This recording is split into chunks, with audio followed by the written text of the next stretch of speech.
Topper కాదురా, మీరు బాధపడుతుంటే వాదార్చడానికి వచ్చా. నువ్వు వస్తే నా బాధ తీరిపోతుంది అనుకున్నావా? నీదైతే ఫస్ట్ ర్యాంక్ వచ్చింది. మా ఇంటిలో నా మొహం ఎలా చూపించాలి?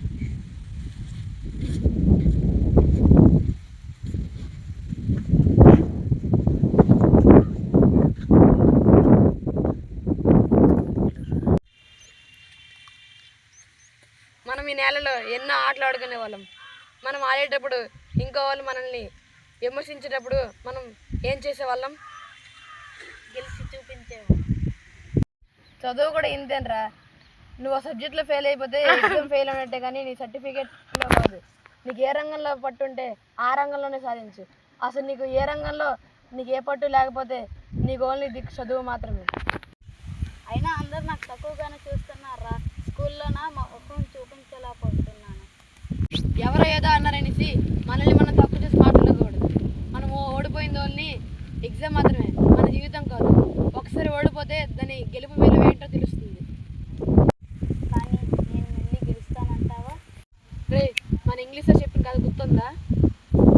ఒక రాయిని 3 సార్లు చెక్కితే అది మొక్కలైపోయింది.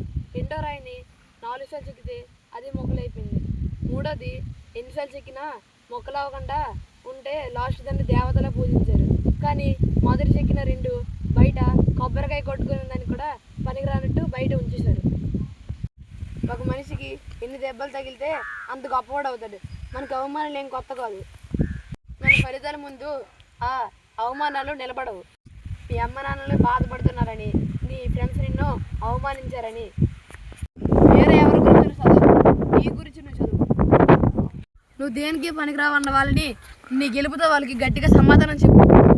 అవమానాలు నిలబడవు అని చెప్పడం చాలా ఈజీగా, కానీ వాళ్ళ అవమానాన్ని మా ఇంటిలో చూస్తుంటే తట్టుకోలేకపోతున్నాను. వడ్డించేటప్పుడు మా అమ్మ కళ్ళల్లో బాధను చూసి నాకు బాధ అనిపిస్తుంది. రవి, ఒకటి మాత్రం గుర్తెట్టుకో, తల్లిదండ్రులు తలదించుకున్నారంటే అది నువ్వు ఓడిపోయావని కాదు, నీలో నమ్మకం లేదని.